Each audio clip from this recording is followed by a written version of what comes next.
this event once again. To officially kick things off, we have the pleasure of inviting a truly special guest to the stage, an accomplished educator, entrepreneur, and tech leader, a cum laude alumna, and a master's degree holder. She taught for over a decade and co-founded Region, an award-winning startup. She's also a DICT resource person and panelist, balancing professional success with family. Please join me in warmly welcoming Ms. Stephanie Rose Basilio.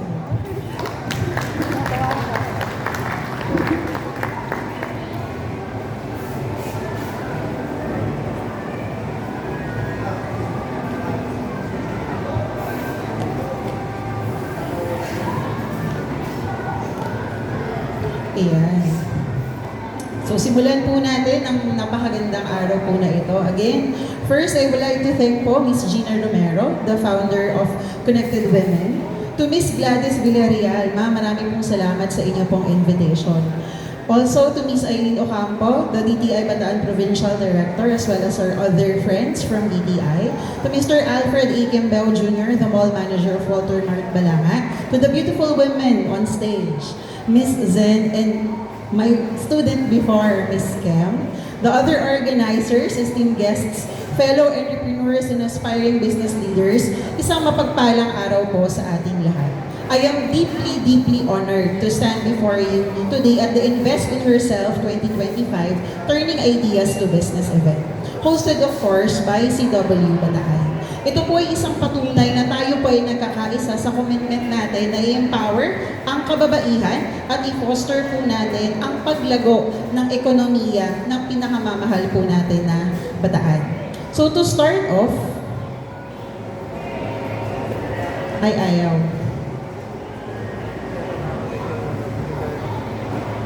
Sige po, i-next mo na lang ma'am ko, okay lang. Ayaw niya.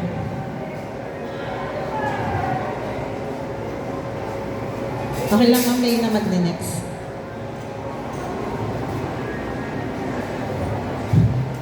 Ayan po, wala po kaming practice, pasensya na po. Kaya ma'am, allow in, ayaw.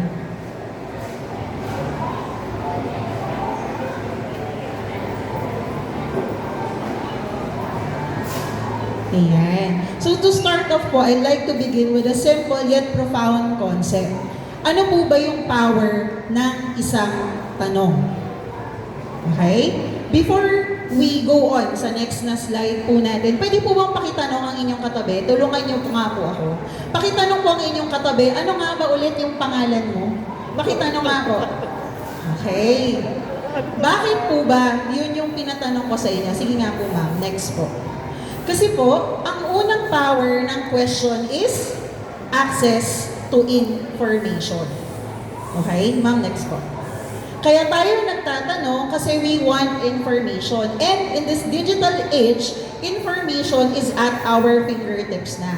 Pag may isang bagay tayong hindi alam, ano pong ginagawa natin? We look into our computer, we Google it. Tama? Has anyone here tried AI before? Taas ang kamay, ChatGPT.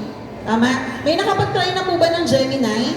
Alam niyo po, yes, di ba? So alam niyo po ba yung kay Gemini, kahit, hindi ko kasi nakalimutan ko yung phone ko pero kahit pindutin mo yung sa gitna, tapos you talk to it ng Tagalog, pag tinanong ko, ano-ano nga ba ang programa ng DTI Bataan para matulungan ng mga MSME dito sa ating probinsya? Lalabas at lalabas ang sagot. So again, information is at our fingertips because it is easily accessible online.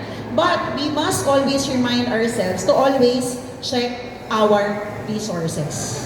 Okay? Hindi porket nakita online, ibig sabihin, totoo na. Kailangan i-check natin ang resources, hindi tayo maniniwala sa sabi-sabi lang. Next ma'am. Because of this, sige po ma'am ko.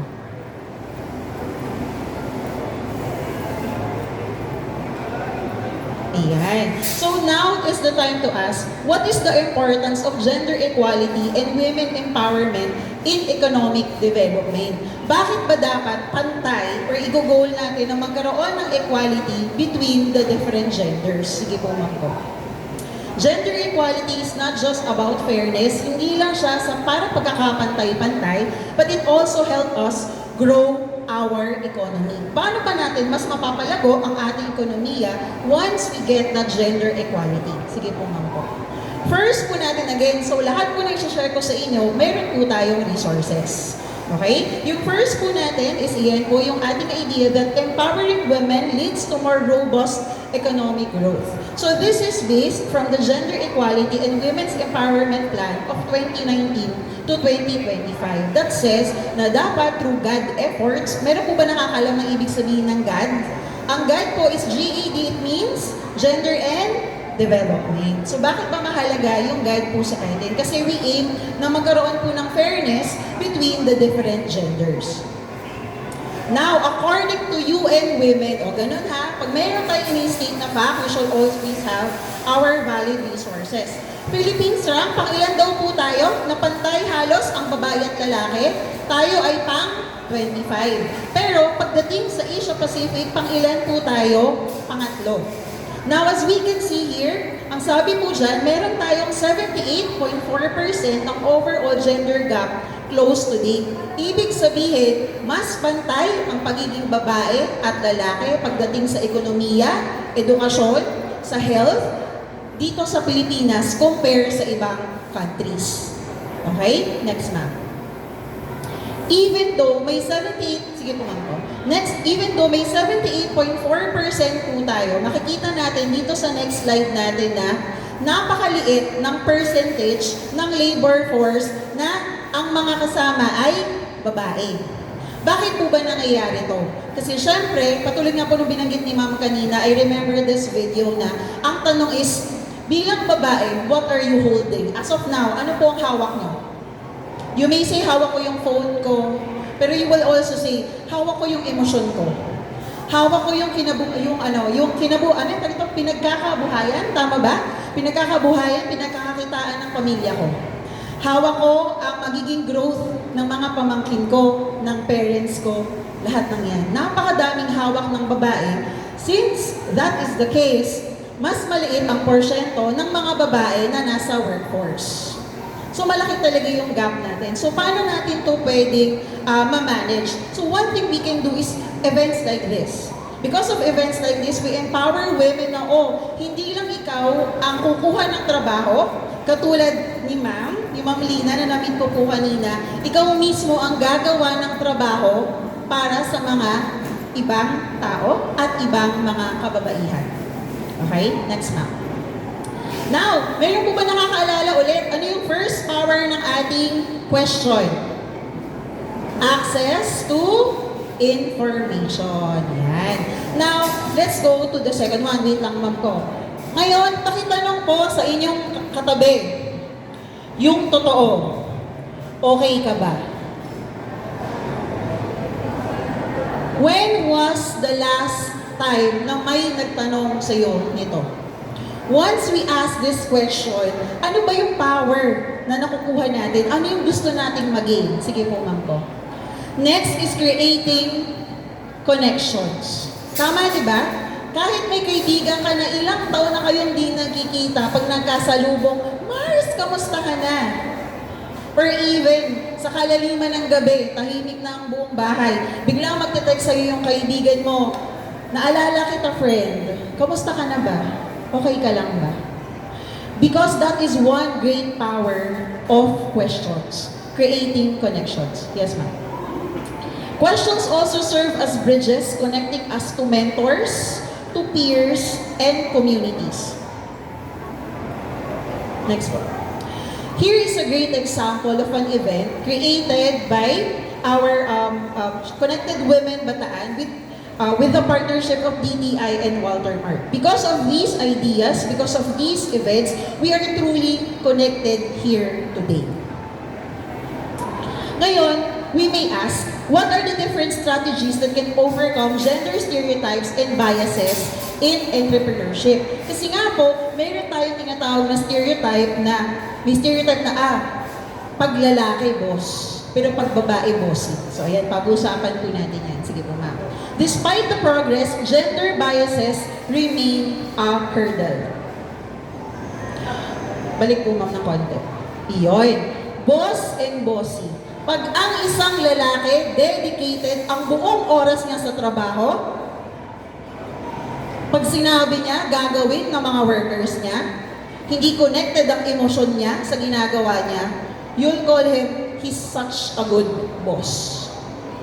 Pero bakit pag babae ang ganon, dedicated ang buong oras sa trabaho, anong unang itatapon sa kanya na tanong?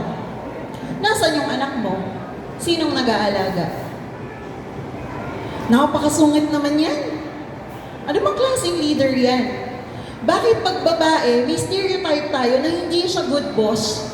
She is always considered as bossy. Even in our own mindset, nagagawa po natin yung gender bias po na yan, yung stereotyping po na yan. And we are hoping na through these events like this, mamula tayo dun sa idea na oo nga, hindi porket babae siya, ganito na ang itatag natin sa kanya. Okay? Next ma'am. Strategies to overcome include mentorship programs, gender-responsive budgeting, and policies that promote inclusive workspaces or workplaces. Yes, ma'am. Alam niyo po ba, pagdating dun sa mentorship, na meron po tayong 2 incubators dito sa Bataan. Okay, so I'll be sharing that with you guys. Yes, ma'am. Meron po tayong Sinag at Sikat TBI. So, ang una po natin ay si Sinag. Si Sinag ATBI, ito po ay para sa inyo na ang business nyo po ay Agri-Aqua. Okay? This is under ng BPSU at funded po siya ni DOST. Now, paano naman po doon sa Sikat? Ako po ay under ng Sikat at sa aking pong asawa ay under din po ng Sikat. So, kung doon sa isa, Agri at Aqua, mentorship, pagdating doon sa Sikat, ang kanila pong mentorship ay technology. Okay? So, kung hindi ka magpo-fall doon sa ating Agri at Aqua, pwede kang magpa-mentor, pwede kang magpa-incubate kay Sikat TBI. Next one.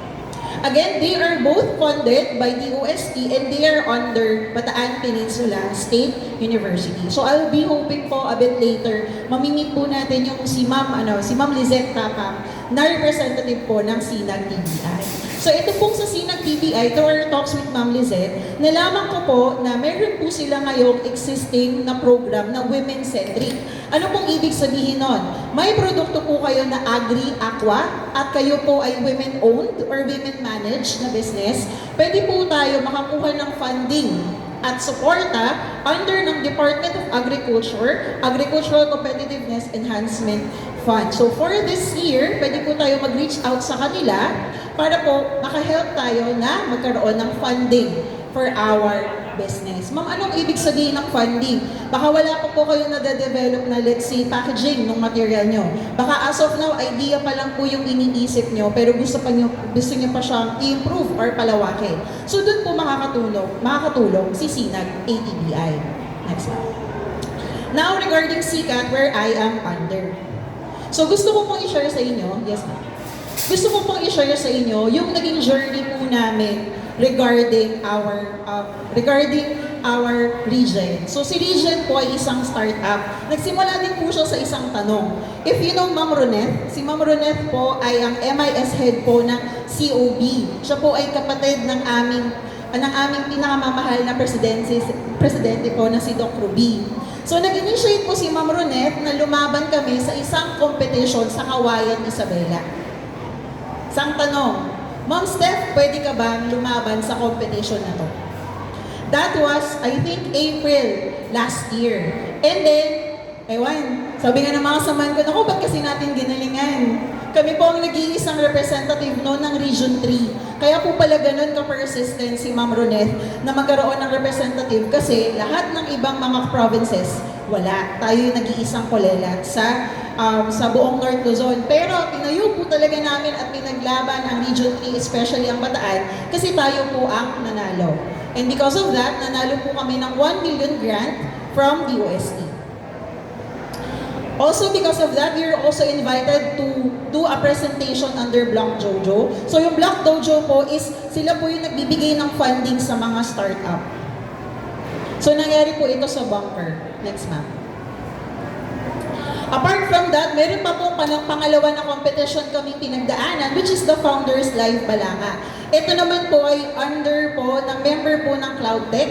So, because of that, sa initial idea po nila under ng Founders Live, nasimulan po itong competition na to. And I am very humbly saying na ayun po, nanalo po muli ang region. Next. And because of sa mga nakalipas na mga ideas at competitions po na sinalihan ng region, kami po ay na-invite ni Gov para sa isang Facebook live interview. Okay, so sino po yung mga kasama ko dyan? So kasama ko po yung mga sila Sir Dan Villa Martinez, also from BPSU, and the other people po from CloudTech. Also, we have there si Engineer Cami Villaros, and of course, another member po of SICA TBI is si Sir Francine, yung nasa pinakadulo po. So kami po yung interview ni Gov that time. Next, dahil po doon sa patuloy na success ng region, kami po ay pinadala ni BPSU sa Cebu para po sa tinatawag na Geeks on the Beach 2024. And because of that, na-expose po kami sa iba't ibang startup community sa buong Pilipinas at sa buong mundo. So mas marami po doon yung congregation ng mga foreigners na nakasama po namin sa Cebu. And ito na po, as parang isang conclusion nung aming interview with Gov is nagkaroon ng idea na napaka-supportive ng PGO Bataan pagdating sa mga startup, pagdating sa mga business. Bakit hindi natin simulan na magkaroon ng Startup Day?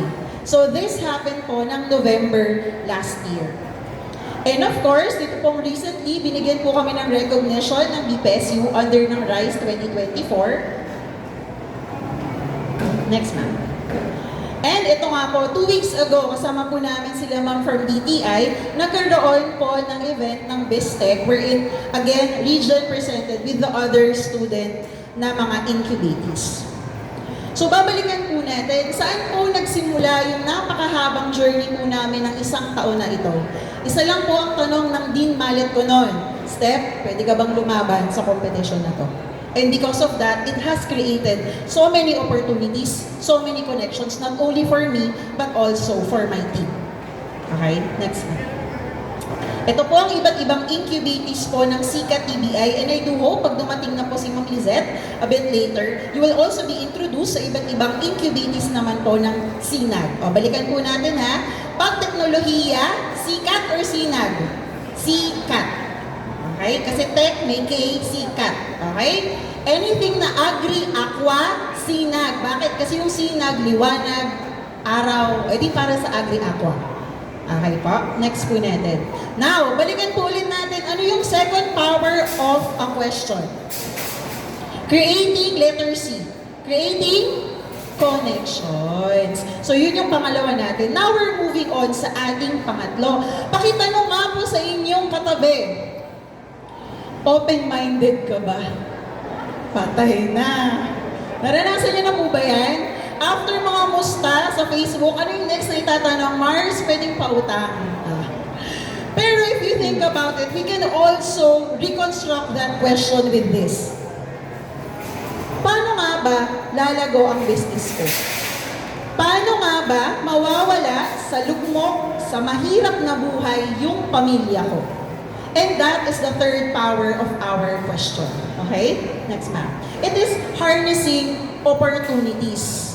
Walang mangyayari kung hindi ka magtatanong, kung hindi ka magsisik ng help, kung hindi ka magne-network, kung hindi ka magre-reconnect.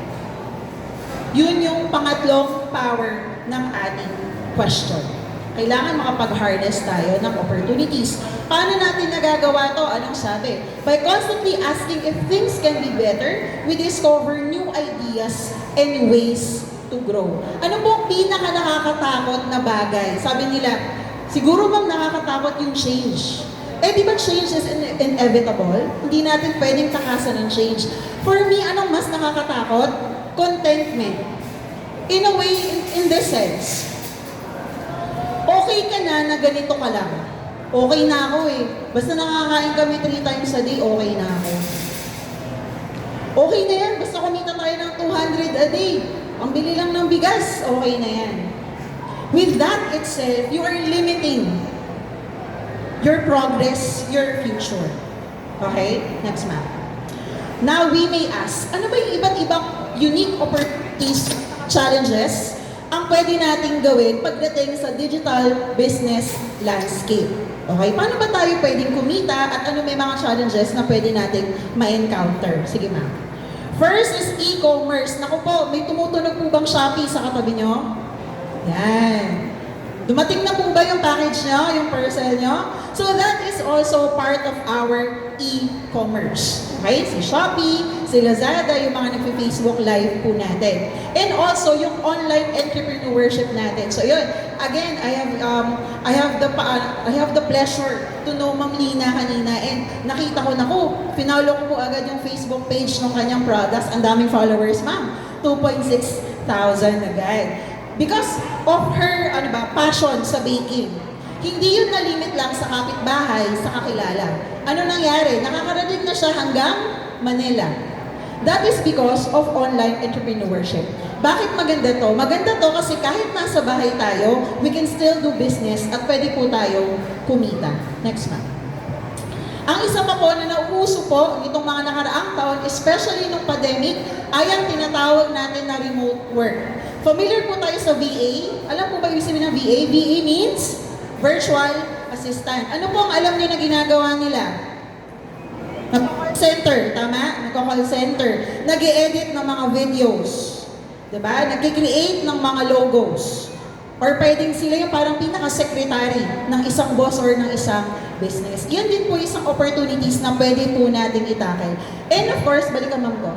And of course, freelancing. So sa amin po, ako po ay nagtuturo ng IT at ComSci. Kung ang bata ay marunong mag-edit ng videos, magawa ng logos, pwede po siyang mag-freelance. Kung marunong siyang mag-program, mas malaki ang kikitain niya when he does freelance. Kasi hindi lang limited sa mga tiga-Pilipinas ang pwede mong gawa ng system, pati overseas. Kasi nga, we are all interconnected because of the internet. Now, meron din po tayo mga challenges. Ang una nga po dyan is limited access to technology. Hindi naman ako marunong yan eh. Paano ba yung Upwork? Gusto kong mag-VA pero hindi ko alam kung paano maggawa ng Upwork. Hindi nga ako marunong paano mag-run ng Facebook ad.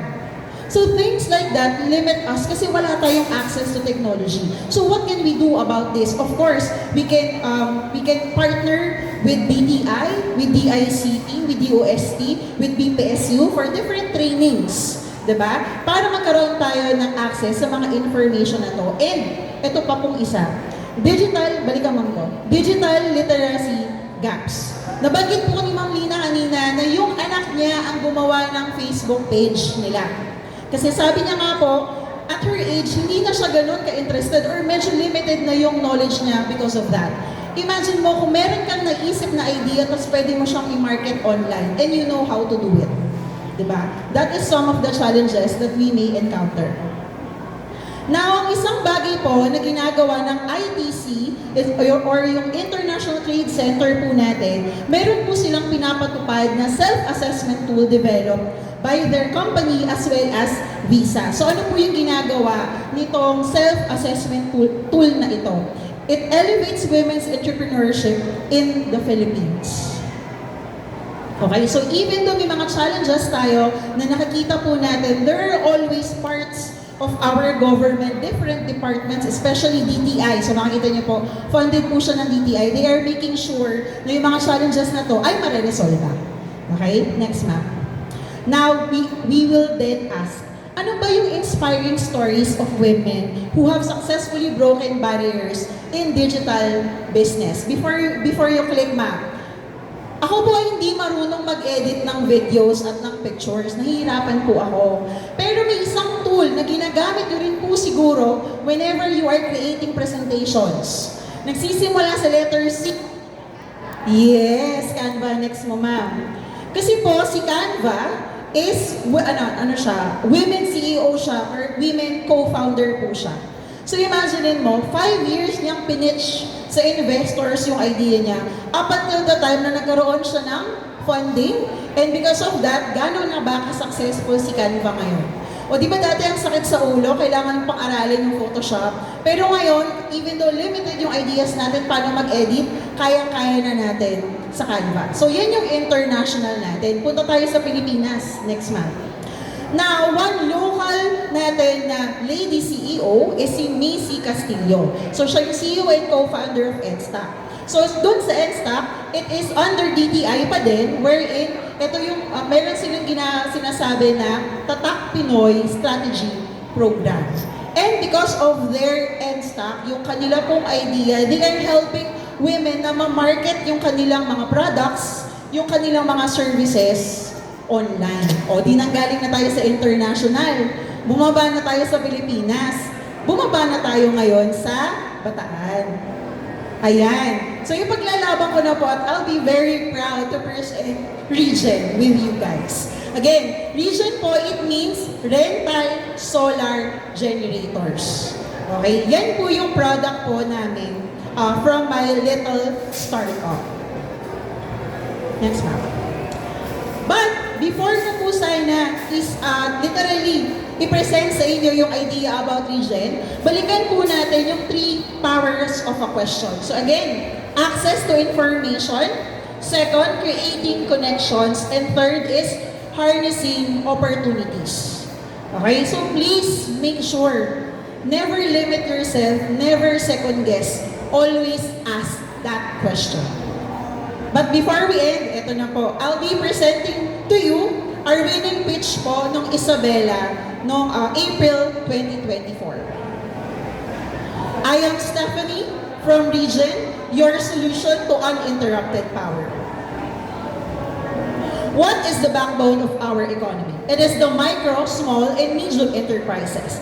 Imagine, 97% of the 21,387 businesses in Bataan are affected are affected by these rampant power interruptions. Next ma'am. These scheduled power interruptions disrupt their operations, next ma'am, and affect them deeply. Tama ba? Ramdam niyo to. Walang kuryente, walang kita. Right? Next ma'am. Our solution, Regen, your fast-deploying rental solar generator for your business events and recovery operations from natural calamities. This is our answer to the 3 Sustainable Development Goals on affordable and clean energy, sustainable cities and communities, as well as climate action. Next one. Whether you're a business affected by these power interruptions or you're seeking off-grid electricity, you can use Regen to experience the convenience, the reliability, and environmental responsibility with Regen. Paano po ba gumagawa or paano po nag-work si Regen? Next one. First is we have the registration. So ano pong gagawin nito? Si users po is i-register lahat ng appliances nila sa kanilang business with their corresponding energy load requirement. Next ma'am. Tapos yung system namin will assess which of our solar batteries suits their needs. Next ma'am. After that, balik po ma'am. After that, they will be able to book, pay, and secure their schedule. So again, ang focus po namin as of now, yung mga scheduled na power interruptions po ni Penelco. Okay? Next ma'am. Now, ano po ba yung kaibahan namin sa ating competitor? So first, most of our international competitors po is again, they are located overseas and most of them use gas generator. Ano ang kakaiba kay Regen? Ang gamit po namin ay solar batteries and solar generators. Next po. No power, no internet, no problem. You just need to use SMS so you can still book with us. Wise, right? Now, isa po sa goal namin is magkaroon ng mga ALS na mga graduates at sa mga students. Sila po yung magme-maintain at saka magde-deliver nitong mga solar batteries po natin. Okay, so yun po yung aming social impact. At bakit Regen? May 5 bagay kaming ilalaban dyan. Una, 5 times the savings compared to traditional gas generators. Bakit? Kasi ang aim po namin, ang magiging renta nyo lang po ay sa buong 8 hours po sa isang cycle ay maglalaro po ng 500 to 2,000 pesos only. Second, high conversion rate of solar panels. Third, plug and play functionality. Mama, anong ibig sabihin nun? I-connect pa namin naman siya doon sa kuryente namin, doon sa store namin. Hindi po, diretso nyo na siyang isasaksak. Hindi nyo na kailangan ng electrician, hindi nyo kailangan ng ibang tulong. Napakadali po niyang gamitin. Pang-apat, 10 years of service life ensuring long-term reliability. And number 5, expandable capacity of up to 25 watts-hour genset, suitable for large-scale events and operations. Ang region po, hindi lang kami open sa mga businesses po na mawawalan ng kuryente. Kung kayo po ay private owner ng isang solar battery, para po kaming Shopee, no? Para kaming Grab.